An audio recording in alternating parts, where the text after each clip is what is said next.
Sunday was our family picnic with Melissa's side of the family. I love that even with all these great appetizers, Kurt, my brother-in-law, always makes nachos for himself. Granted, they are great nachos, but there are other options. After lunch, we did a lot of hanging out, but eventually the camera had to come out for family photos.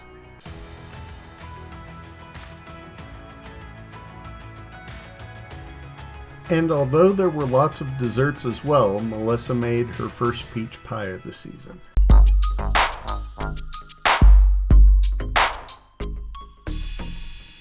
After the party, we went downtown to a place called the Inside Scoop for second dessert, and to meet Trina's new boyfriend, Aman.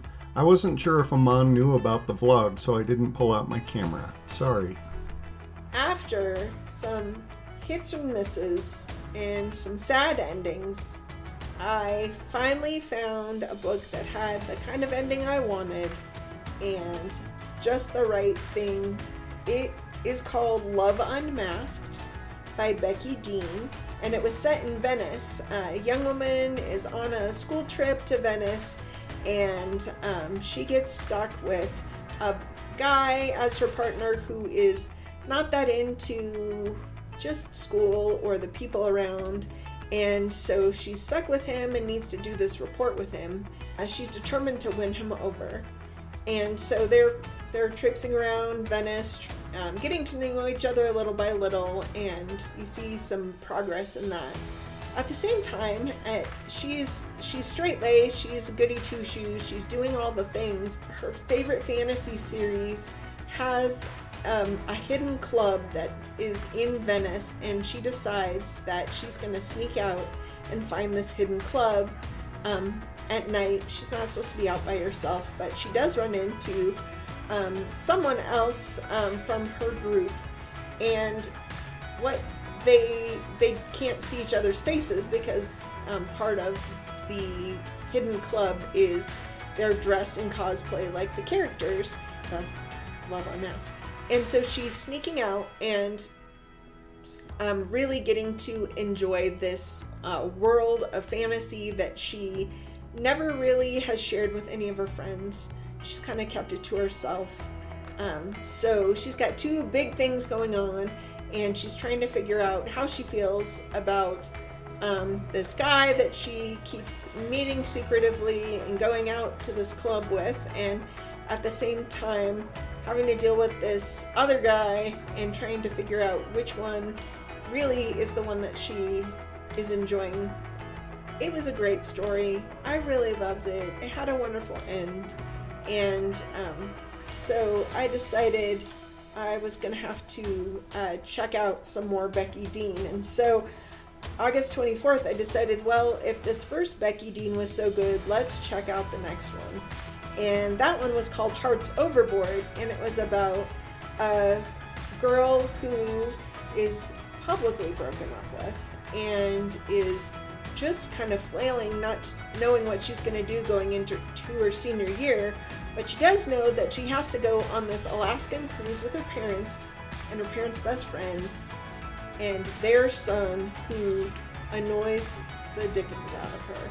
So she is on this cruise, and this kid is just determined that she is going to help win back this boyfriend if she chooses some ways to show she's not boring and that she is going to think out of the box. So they start having adventures on their Alaskan cruise, and of course start to really connect and see each other for who they really are.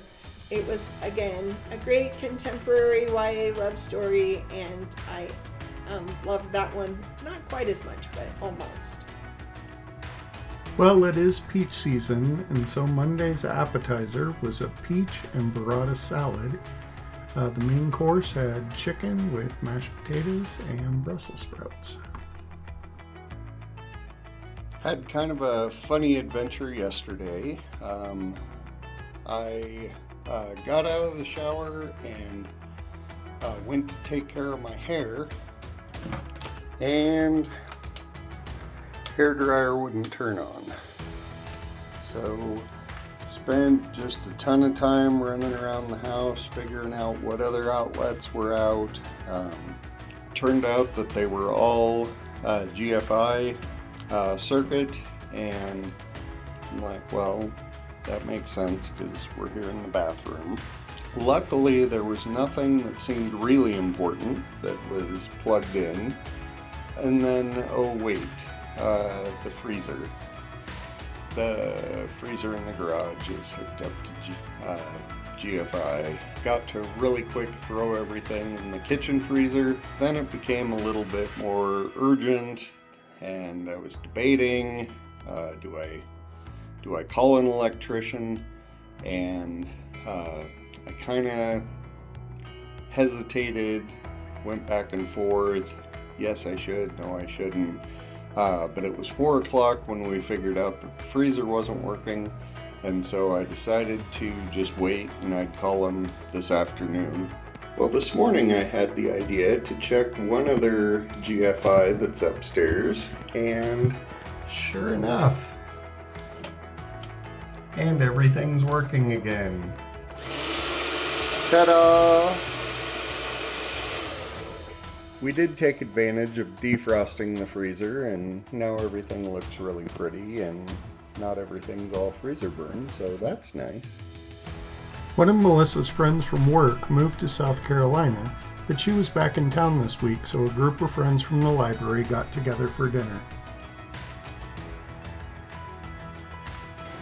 We've had little rainstorms kind of all week long, but we haven't had a whole lot of accumulation. I guess Monday and Tuesday it got up to like a quarter inch, but not a whole lot's collecting. So weird. It rained pretty much all night long, and that's all that's happened. Yesterday, I finished 2 books. The first book was The Night and the Moth by Rachel Gillig, and it was adult fantasy. It was really engaging. A lot of it was about a young woman who is one of 6 diviners, and she, has been raised to talk about these different signs, these different omens. Then her other 5 diviners disappear one by one, and she is on the hunt for where they've gone, and it becomes a lot about deconstructing her faith and understanding who she is. I wanted to like it, and there were parts I liked about it. It was spicy, just like all the romantasy seems to be, but it ended with something unexpected, which I guess could be a cliffhanger, but the way it ended just was a bummer for me. So I thought, I can't leave my holiday weekend on this note. I'm gonna have to read another book to cleanse my palate. And who did I go to? Becky Dean again. This one is called Love and Other Great Expectations, and it was set in the UK. It was her debut release, and I liked it a lot. Her main character is a girl that is just about to go to college, but she has had an injury. She was going to be on the college soccer team. She was determined to go pro, and that has been her whole focus. And in the course of injuring herself, they find a rare blood disease that makes it so she can't play contact sports anymore, and so suddenly her whole life is changed. She gets an opportunity to go to England on a school trip, and she is excited to explore, but the big reason she's excited is there's a chance to win $100,000 at the end of this kind of scavenger hunt type thing around the UK. Before she even gets to her first clue, she meets a young man that she connects with immediately, and she invites him to come along as she goes into Dickens' part of London. And from there, they end up traveling around together and really getting to explore. Well, she struggles because she is fighting, having to deal with her feelings, but eventually she comes to a point of understanding what she's going through and being able to move into some healing. And I enjoyed this one. Again, I think Love Unmasked was my favorite of the 3 Becky Deans I've read in the last couple weeks. But I liked this one a lot. I enjoyed the character development, and I would say it's worth reading.